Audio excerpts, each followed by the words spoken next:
On the phone lines now, we have got, it says here, clinical psychologist, author and wearer of socks, NIgel Latta. Good morning, Nigel. Hey Gareth, how are you? Not too shabby, and yourself? Very good. Looking forward to coming to the West Coast. I was going to say, I got told that you like the West Coast. No, I don't like it. I love it. You love it? It's the most amazing part of the entire country. And I'm not just sucking up to the West Coast because I'm coming. It's West Coast beaches, amazing. Just nothing else like it.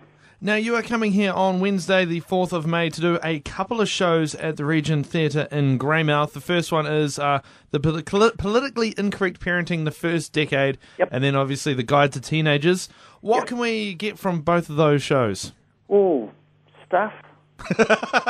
Best answer ever, stuff. It's interesting. I've got an 8-year-old, and whenever he comes home from school, what do you mean at school today? Oh, stuff.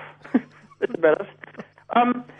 Different things. I mean, the first 10 years is just looking at that. Obviously, it's the first 10 years, it's little kids, and it's a few tricks and bobs of how to get through all that stuff. And the teenage thing is, it's the whole teenage experience, really, which is quite a different one. It just shifts. It changes quite a lot.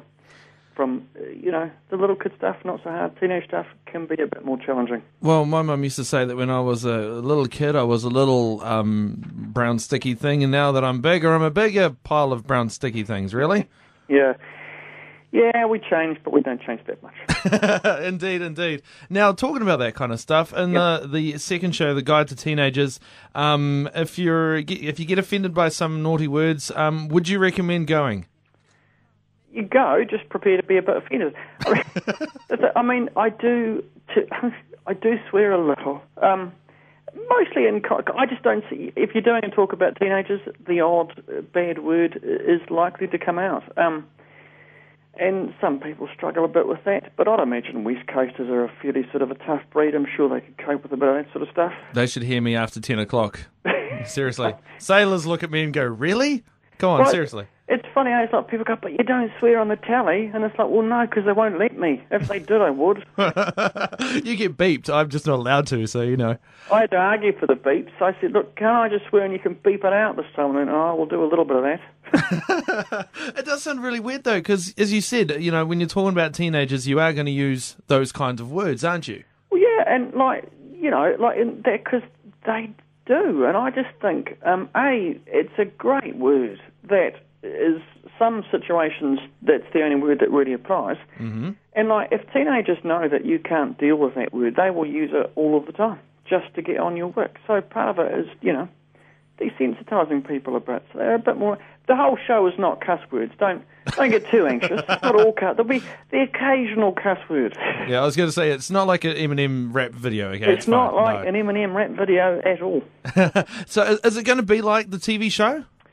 Yeah, well, obviously the content of the talk is the stuff that we sort of chopped up into bits and used for the show. So there'll be some of the stuff that's on there. Although I did hear this fantastic response to when your teenagers say they want to get a tattoo.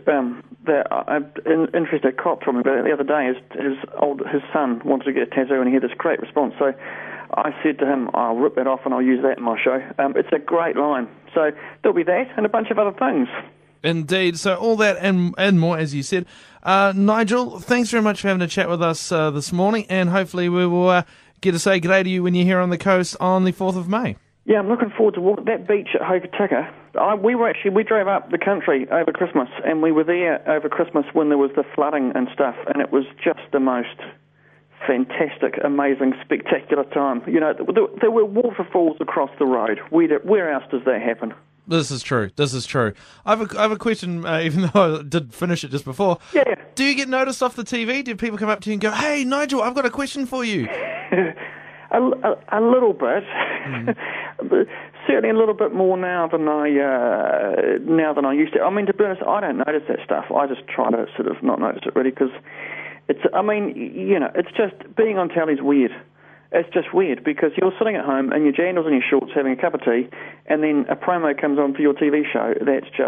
It's weird. Is you in makeup and a suit and... Yeah, and you're on the telly, and that's, it's weird. But it does mean you get to cool things like you get to come over to the West Coast and hang out there for a day and do stuff, so there are upsides to it. Indeed, and we're looking forward to having you over here, Nigel. So thanks very much for chatting with us. No, you're very welcome.